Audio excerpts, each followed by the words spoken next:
I guess I've been doing it for ever, as long as I could hold the utensil, but I really started developing the mechanical skills just by taking notes in class. I couldn't keep up with handwriting and teachers' words, so I would use lines and shapes to distinguish sort of what I learned in class so that I could study more easily later.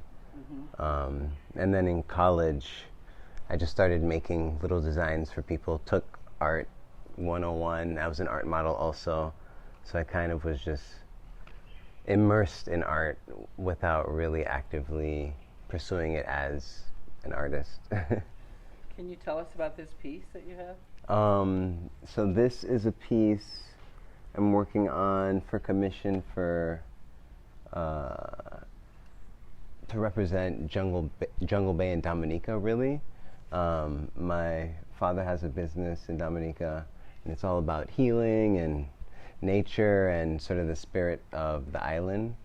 And this sort of represents the emerald pool, a bird like a kingfisher. There's a lot of different flora and fauna there. And it just kind of goes on forever into green. It's almost done, but yeah, and there's just various landmarks sort of symbolized throughout the piece. As far as mediums for illustrating visual art, I love ink, just raw, dark, deep ink, and fine line work, just to get as much detail and information as possible. And I do dabble in some color, though it's a whole different complex game that I'm still exploring with the heavy contrast of black and whites currently.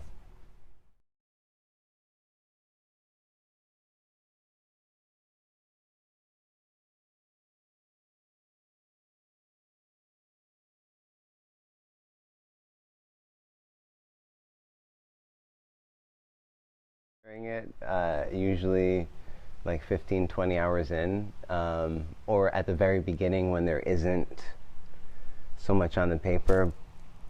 But I guess the reason is there's just a lot to tell. There's a lot of story, narrative, and I mean, every line matters. In the art, for me, it's all based on breath work and the moment and sort of meditating on the structure of things and the design of like the universe itself, and communing on high with the spirits and divine energies. And it needs that honor of heavy detail. It needs that honor of completion and rightness. And it feels good.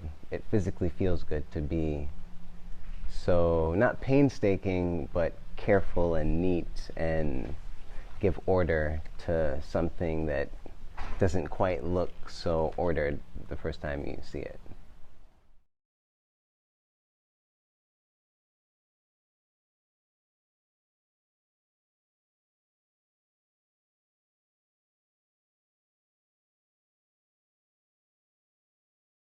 Sure. So a few years ago, I was diagnosed with stage 4C nasopharyngeal carcinoma, and that's a severe head and neck cancer. I had tumors and stuff popping up, and a few misdiagnoses along the way. And I started chemo and radiation 1 year. The first year I got diagnosed, finally got to see a good doctor who was able to get the right scans, start a course of treatment that was pretty toxic, chemo and radiation, but it was effective for about 6 months, 7 months, and the cancer had returned. It was a type of cancer originally that starts in the head and neck, but for me, in my late stage, it had moved through to my lungs as well. And for the first course of treatment, the doctors knew that and they treated it. It just came back within 7 months. And then shortly thereafter, I was able to get onto a clinical trial with the Houston Methodist Hospital in Texas, following the treatment I had in Denver at the Porter Adventist Hospital. And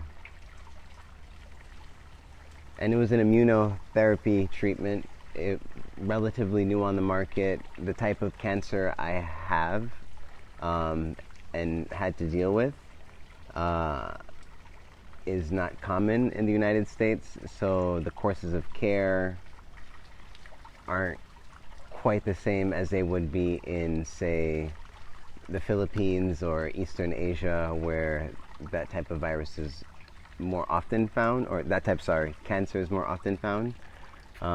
It's a cancer based on the Epstein-Barr virus, was what I was explained. And so fast forward to I'm in Houston getting immunotherapy treatment.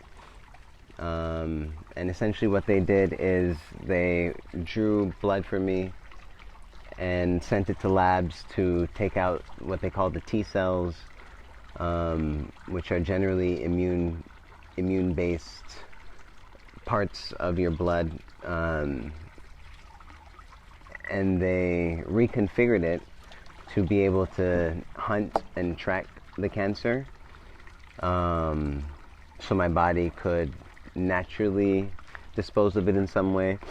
And so that's what they did, and they put it back inside of me, and since then it's just been the road to recovery. It's hard at times. There's a lot that you're left with. I look great in a lot of ways, so I hear, and I'm happy for that, but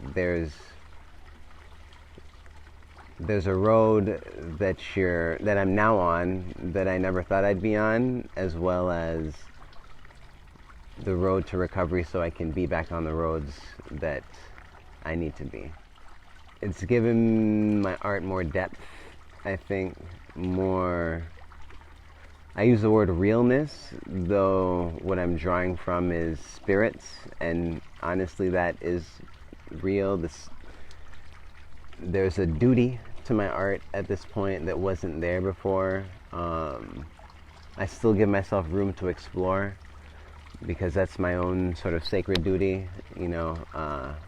Something like that changes a person, and art is a reflection of the person, so the way my art has changed is also a reflection of just how seriously I take each moment, each breath. Be patient with yourself. Always imagine and place yourself in better days, while being real with your day and what that could mean. And be honest.